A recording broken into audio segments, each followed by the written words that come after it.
மாணவர்களுக்கு வணக்கம். இன்றைய வகுப்பில் முதல் இயலை தொடர்ந்து வரும் மொழியை ஆள்வோம் என்னும் பகுதியை பார்ப்போம். கேட்க தமிழ் மொழியின் சிறப்பை பற்றிய அறிஞர்கள் சொற்பொழிவுகளை கேட்டு மகிழ்க. அதாவது தமிழ் மொழியை பற்றி அறிஞர்கள் ஆற்றக்கூடிய சொற்பொழிவுகளை நம்ம கேட்டு மகிழ சொல்கிறாங்க. அறிஞர்கள் சொல்லக்கூடிய இந்த சொற்பொழிவுகளை கேட்பதன் வாயிலாக தமிழ் மொழியினுடைய சிறப்பு, இலக்கண இலக்கிய வளம், தமிழ்மொழி வளர்ச்சிக்கு யாரெல்லாம் பாடுபட்டிருக்காங்க, அயல்நாட்டு அறிஞர்களுடைய தமிழ்மொழி பற்று, தமிழ்மொழி வளர்வதற்கு அயல்நாட்டு அறிஞர்கள் செய்த நற்செயல் ஆகியவற்றை பற்றியெல்லாம் தெரிந்து கொள்ள ஒரு வாய்ப்பு. அதனால் தமிழ்மொழியை பற்றிய அறிஞர்களுடைய சொற்பொழிவை உங்களுக்கு கிடைக்கிற நேரங்களில் கேட்டு மகிழ்ந்து கொள்ளுங்கள். அடுத்தது, கீழ்காணும் தலைப்பில் 2 நிமிடம் பேசுக. நான் அறிந்த பழமொழிகள். நமக்கு என்ன பழமொழி தெரியும், அந்த பழமொழிக்கான பொருள் என்ன அப்படிங்கிறதையும், நமக்கு தெரியாத பழமொழிகளை நம்ம வீட்டில் இருக்க தாத்தா பாட்டி, அப்பா அம்மா, இல்லை நம்ம ஆண்டை வீடுகளில் இருக்கக்கூடிய பெரியவங்க சொல்லக்கூடிய அந்த பழமொழிகள், அவங்க என்ன, அதனுடைய உட்பொருள் என்ன அப்படின்னு அவங்கக்கிட்டே கேட்டு தெரிஞ்சுக்கலாம். அப்படி நமக்கு தெரிந்த பழமொழிகளில் பொருள் என்ன அப்படிங்கிறத நம்ம கூட இருக்கவங்களோட என்ன பண்ணிக்கலாம், ஒரு சில நிமிடங்கள் அந்த கருத்துக்களை பகிர்ந்து கொள்ள செய்யலாம். அடுத்து, சொல்ல கேட்டு எழுதுக. இன்றைக்கி அதிகமாக மாணவர்களுக்கு ஒற்றைப்பிழை, எழுத்துப்பிழை, குறில், நெடில், இதில் என்னது, அவங்களுக்கு தடுமாற்றம். இந்த தடுமாற்றத்தை போக்கிக் கொள்ள ஒருவர் சொல்ல அந்த வார்த்தைகளையோ இல்லை ஒரு தொடரையோ என்ன பண்ணலாம், ஒருவரை சொல்ல சொல்லி நம்ம எழுதி பார்த்து கொள்வதன் மூலமாக குறில், நெடில், ஒற்று ஆகிய பிழைகளை தவிர்ப்பதற்கு பெரும் வாய்ப்பு நமக்கு காத்திருக்கிறது. அதாவது என்ன சொல்ல கேட்டு எழுதுக. நமது தமிழ்மொழி தாய்மொழி தமிழாகும். தமிழ்மொழி இளம், இனிமை, வளமை, சீர்மை மிக்கது. தமிழ்மொழி இனிமையான மொழி, வளமை மிக்க ஒரு மொழி, சீர்மை மிக்கது என்று குறிப்பிடுகிறார். தமிழுக்கு தலை கொடுத்தவன் குமணவள்ளல். தமிழ்மொழி பேச்சு மொழி, எழுத்து மொழி எனும் 2 கூறுகளை உடையது. பேச்சு மொழியை உலக வழக்கு என்று கூறுவர். இது போன்ற தொடர்களை யாராவது சொல்ல சொல்லி நாம் என்ன பண்ணலாம், எழுதி திருத்தி பார்க்கலாம். அடுத்தது, கொடுக்கப்பட்ட வினாக்களுக்கு ஏற்ப தொடரில் அழுத்தம் தர வேண்டிய சொற்களை எடுத்து எழுதுக. இங்கே நம்மளுக்கு ஒரு தொடர் கொடுத்துருக்காங்க. அப்போ இந்த தொடரில் எந்த வார்த்தைக்கு நம்ம அழுத்தம் தர வேண்டும், கொடுக்கப்பட்ட வினாக்களுக்கு ஏற்ப வினா கொடுத்துருப்பாங்க, அந்த வினாவில் எந்த வார்த்தைக்கு நம்ம அழுத்தம் கொடுத்து உச்சரிக்க வேண்டும் அப்படிங்கிறத சொல்கிறாங்க. கோதை கவிதையை படித்தாள்.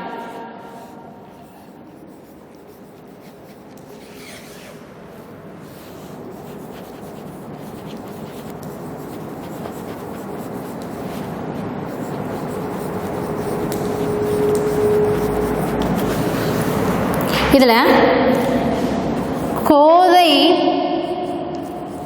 எதை படித்தாள்,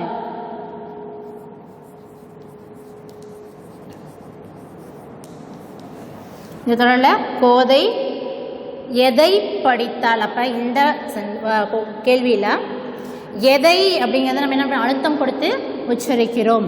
அப்போ கோதை எதை படித்தாள் அப்படின்னா கவிதை. அடுத்தது, கவிதையை படித்தது யார், கவிதையை படித்தது யார். அப்ப கோதை கவிதையை படித்தது யார் அப்படிங்க இந்த இடத்துல யார் என்னும் அந்த வார்த்தைக்கு நம்ம அழுத்தம் கொடுத்து உச்சரிக்கிறோம். அப்ப படித்தது யார் என்னும் கேள்விக்கு விடை கோதை. கோதை கவிதையை படித்தாள். அடுத்தது, கோதை கவிதையை என்ன செய்தாள், கோதை கவிதையை என்ன செய்தாள்.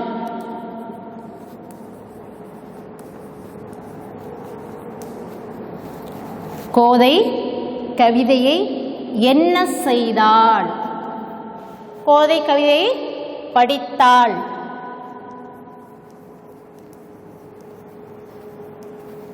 இப்போ கொடுக்கப்பட்டுள்ள வினாக்களுக்கு ஏற்ப தொடரில் அழுத்தம் தர வேண்டிய சொற்களை எடுத்தெழுதுன்னு கொடுத்துருக்காங்க. எடுத்துக்காட்டு என்னென்னா கோதை கவிதையை படித்தாள். இது நம்மளுக்கு கொடுத்துருக்க தொடர். இதில் பார்த்தீங்கன்னா நம்ம வினா அமைக்கிறோம். எப்படிலாம் அமைக்கிறோம்? கோதை எதை படித்தாள். அப்போ கோதை எதை படித்தாள் அப்படிங்கிற கேள்விக்கு வினாவாக அமையுது, விடையாக அமைவது கவிதையை படித்தாள். அடுத்தது கவிதையை படித்தது யார். அப்போ கவிதையை படித்தது யார் என்னும் வினாவிற்கு விடை கவிதை. கோதை கவிதையை படித்தாள். அடுத்த தொடர் பார்த்தோமா கேள்வி, கோதை கவிதையை என்ன செய்தாள். கோதை கவிதையை படித்தாள். அப்போ அழுத்தம் தர வேண்டிய இந்த சொற்களுக்கு ஏற்ப விடை அமைகின்றது. அடுத்து அறிந்து பயன்படுத்துவோம். திணை 2 வகை சொல்கிறாங்க.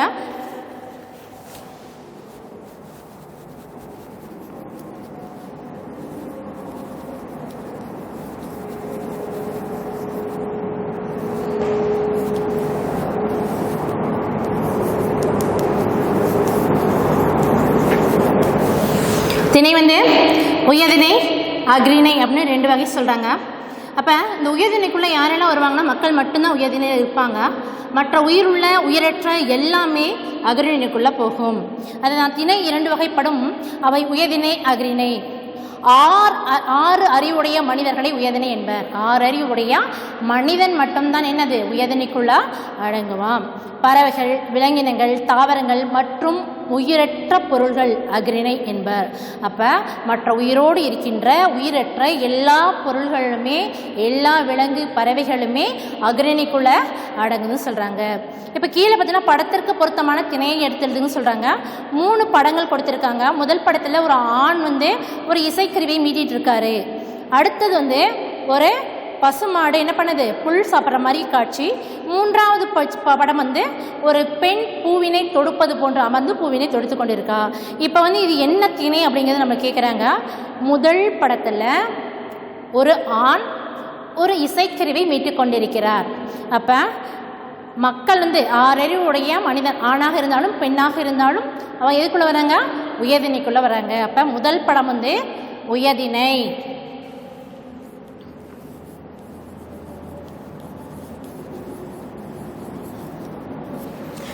இரண்டாவது படமானது ஒரு பசுமாடு ஒன்று என்ன பண்ணிட்டு இருக்குன்னா புல்லை சாப்பிட்டு இருக்க மாதிரி இருக்குது.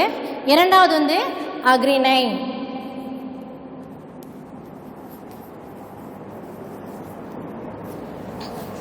மூன்றாவது ஒரு பெண் கீழே அமர்ந்து பூவினை தொடுத்து கொண்டிருக்கிறாள். அப்போ பெண், ஆண் பெண் இருவருமே உயர்திணை என்று சொன்னோம். அப்போ இது உயர்திணையில் அடங்கும்.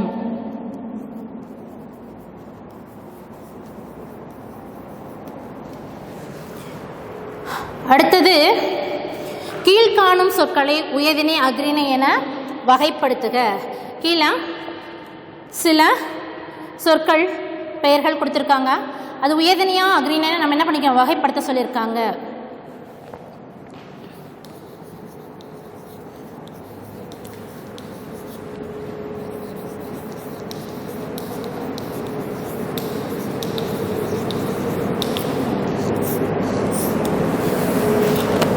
வயல், முகிலன், குதிரை,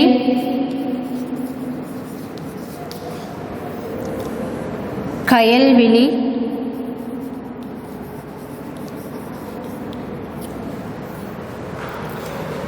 தலைவி, கடல்,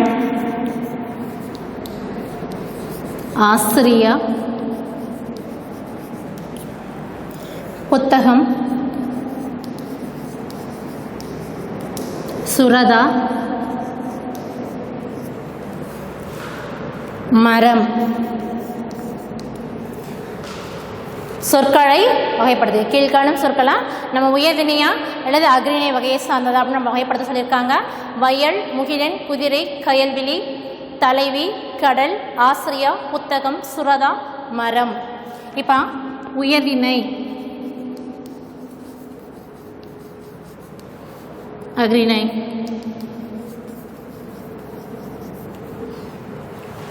6 மனிதன் மட்டும்தான் உயர்தனிக்குள்ள அடங்கும். அப்போ இந்த இடத்துல முகிலன்,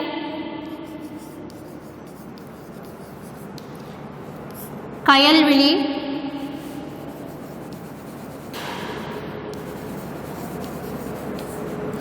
தலைவி, ஆசிரியா,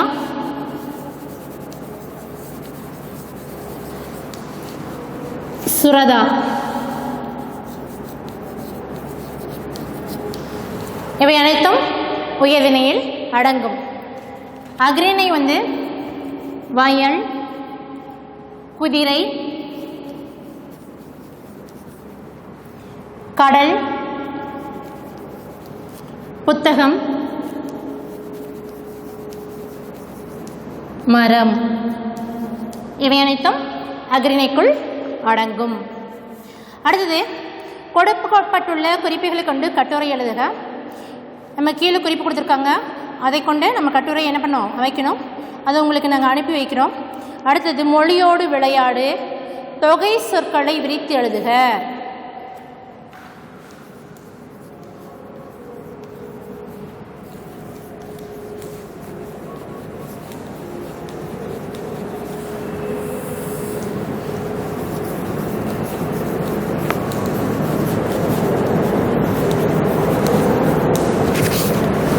தொகை அதாவது ஒன்றா சேர்ந்து இருக்குது, அவன் நம்ம அந்த பிரித்து எழுதி காட்டணும்.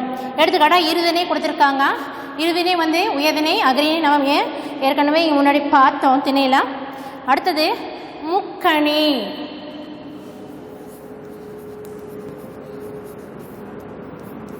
முக்கணி என்பது 3 கனி, மா, பலா, வாழை இவை முக்கணி எனப்படும். அடுத்ததான் முத்தமிழ். முத்தமிழ் 3 தமிழ்.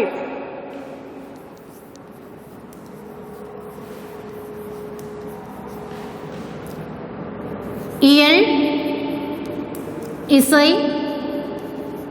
நாடகம் இவை முத்தமிழாகும். அடுத்தது நாற்றிசை.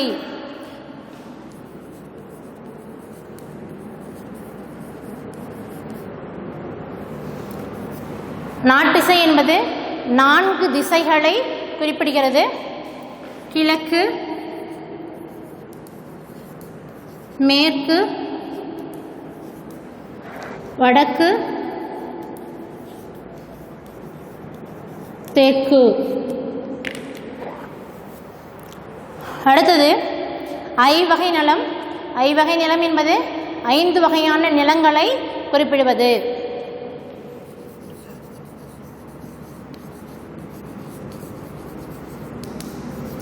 குறிஞ்சி,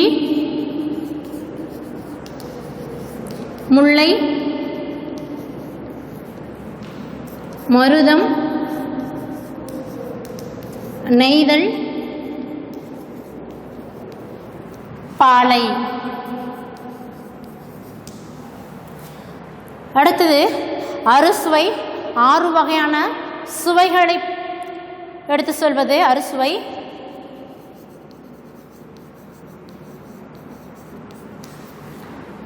இனிப்பு, புளிப்பு, கசப்பு, உவர்ப்பு, துவர்ப்பு, கார்ப்பு. இப்போ தொகை சொற்களை விரித்து எழுதுக. முக்கணி, மா, பலா, வாழை. முத்தமிழ், இயல், இசை, நாடகம். நாட்டிசை என்பது கிழக்கு, மேற்கு, வடக்கு, தெற்கு. ஐவகை நிலம் குறிஞ்சி, முல்லை, மருதம், நெய்தல், பாலை. அறுசுவை இனிப்பு, புளிப்பு, கசப்பு, உவர்ப்பு, துவர்ப்பு, கார்ப்பு என்பவை ஆகும். அடுத்ததான் கட்டங்கள் உள்ள எழுத்துக்களை மாற்றி மேலிருந்து கீழாகவும் இடமிருந்து வலமாகவும் எழுதினால் ஒரே சொல் வருமாறு கட்டங்கள் எழுதுக. நம்மளுக்கு இங்கே கட்டத்தில் சில எழுத்துக்களை கொடுத்துருக்காங்க. அவள் நம்ம என்ன பண்ணணும்னா மேலிருந்து பார்த்தாலும் மேலிருந்து கீழாகவும், அதே சமயம் இடமிருந்து வலமாகவும் பார்த்தாலும் ஒரே வார்த்தை வர மாதிரி நம்ம என்ன பண்ணோம், அதை மாற்றி எழுத வேண்டும்.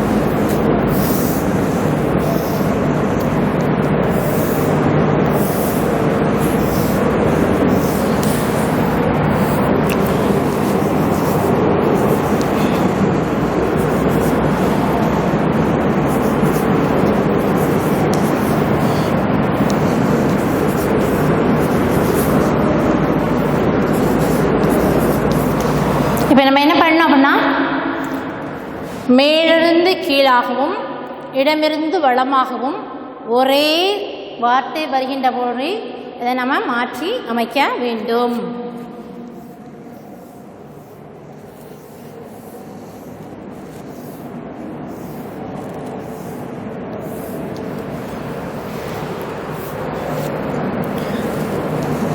மா த கு கீழே மா த கு. அடுத்த பார்த்தீங்கன்னா தா இந்த அப்படிங்கிற இடத்துல இருக்குது, இன் தி. அடுத்தது கூ இருக்குது, இந்த இடத்துல கூ தி ரை. அப்போ மதகு மதகு, தந்தி தந்தி, புதிரை புதிரை. அப்போ மேலிருந்து பார்த்தாலும் மதகு மதகு. அடுத்தது தந்தி தந்தி, குதிரை குதிரை. அப்போ மேலிருந்து கீழாகவும் இடமிருந்து வலமாகவும் பார்க்கின்ற பொழுது ஒரே வர மாதிரி என்ன பண்ணிக்கலாம், அமைத்து விட்டோம். அடுத்ததான் இரு பொருள் கொண்ட ஒரே சொல்லால் நிரப்புக. ஒரே சொல்லு தான், ஆனால் அது இடம்பெறக்கூடிய இடத்தை பொறுத்து அதனுடைய பொருளானது என்ன ஆகுது, மாறுபட்டு நிற்குது. எடுத்துக்காட்டு என்னென்னா அரசுக்கு தவறாமல் வரி செலுத்த வேண்டும். நம்ம என்ன பண்ணோம், அரசுக்கு வரியாக தவறாமல் செலுத்த வேண்டும் சொல்கிறாங்க. அடுத்தது ஏட்டில் எழுதுவது வரி வடிவம். நம்ம எழுதக்கூடிய இந்த எழுத்தினுடைய வரி வடிவம் சொல்கிறாங்க. அப்போ இந்த இடத்துல என்னது, பொருளானது இரண்டுக்கும் இடையே மாறுபட்டு நிற்குது. அடுத்தது மழலை பேசும் டாஸ் அழகு, இனிமை தமிழ்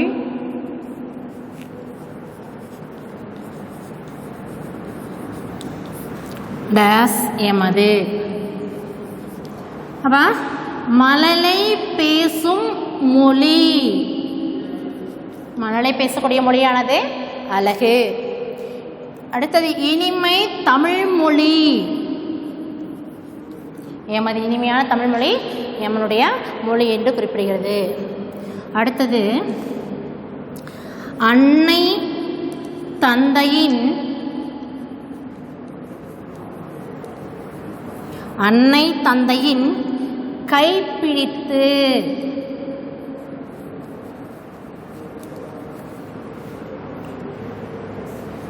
கைப்பிடித்து குழந்தை டாஸ் பழகும். அடுத்தது அறிஞர் அண்ணாவின்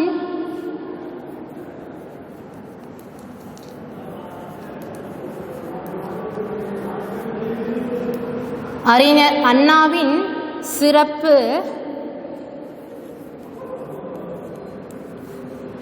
அவரது அழுக்குமொழி.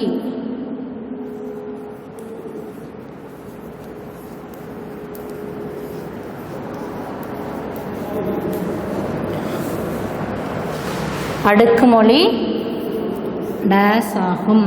அப்போ அன்னை தந்தையின் கைப்பிடித்து குழந்தை நடை பழகும், நடை.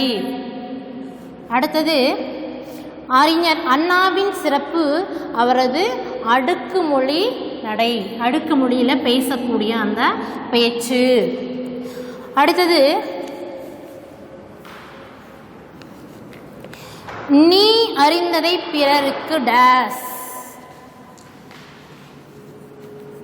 நீ அறிந்ததை பிறருக்கு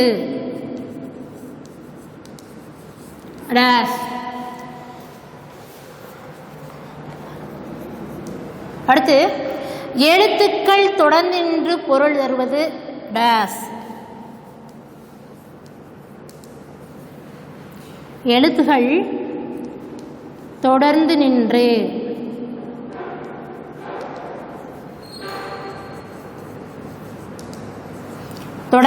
பொருள் தருவது டேஸ்.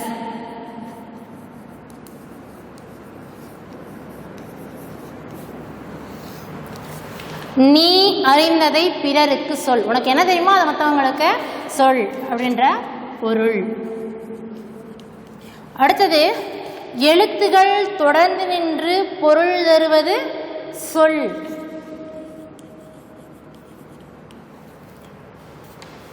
அடுத்தது உழவர்கள்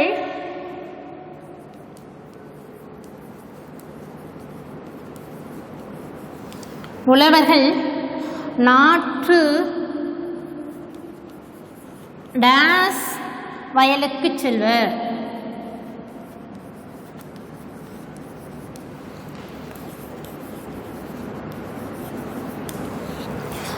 குழந்தையை மெதுவாக டேஸ் என்போம்.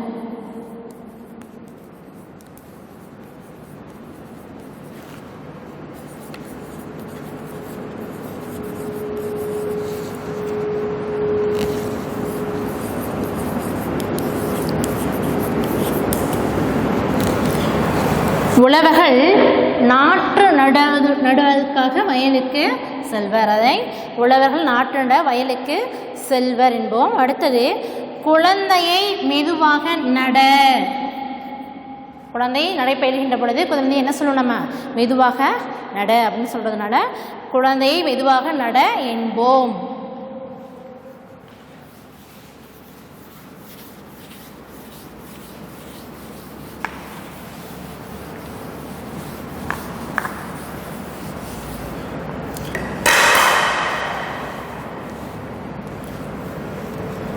அடுத்து ஐந்தாவது நீதிமன்றத்தில்.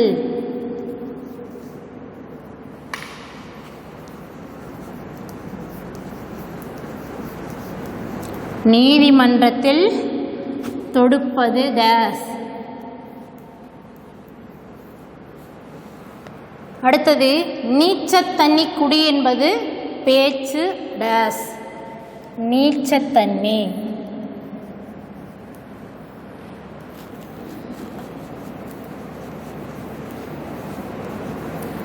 குடி நீச்சத்தண்ணி குடி என்பது பேச்சு டேஸ். அப்போ இந்த இடத்துல நீதிமன்றத்தில் தொடுப்பது வழக்கு. நீதிமன்றத்தில் நம்ம என்னது வழக்கு தொடுப்போம். நீதிமன்றத்தில் தொடுப்பது வழக்கு ஆகும். நீச்சத்தண்ணி குடி என்பது பேச்சு வழக்கு. பேச்சு வழக்கில் நீச்சத்தண்ணி அப்படின்னு சொல்லுவோம். அப்போ நீதிமன்றத்தில் தொடுப்பது வழக்கு, நீச்சத்தண்ணி குடி என்பது பேச்சு வழக்கு ஆகும். ஓகே, அடுத்தது கலைச்சொல் வருவோம். ஆங்கில சொல்லுக்கு இணையான தமிழ் சொற்கள், தமிழ் சொல்லுக்கு இணையான ஆங்கில சொல். எப்படி வேணாலும் இதை கேட்கலாம்.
பயிற்சியில் அறிவோம். தமிழ்ச்சொல்லுக்கு இணையான ஆங்கில சொல். ஊடகம் என்பது மீடியா. மொழியியல் என்பது லிங்குஸ்டிக்ஸ். ஒளியியல் ஃபோனாலஜி. இதழியல் ஜேர்னலிசம். பருவ இதழ் மேகசின். பொம்மலாட்டம் பப்பட்ரி. எழுத்திலக்கணம் ஆர்த்தோகிராஃபி. உரையாடல் என்பது டயலாக். இதோட இயல் 1 முடிவு பெறுகிறது. நன்றி.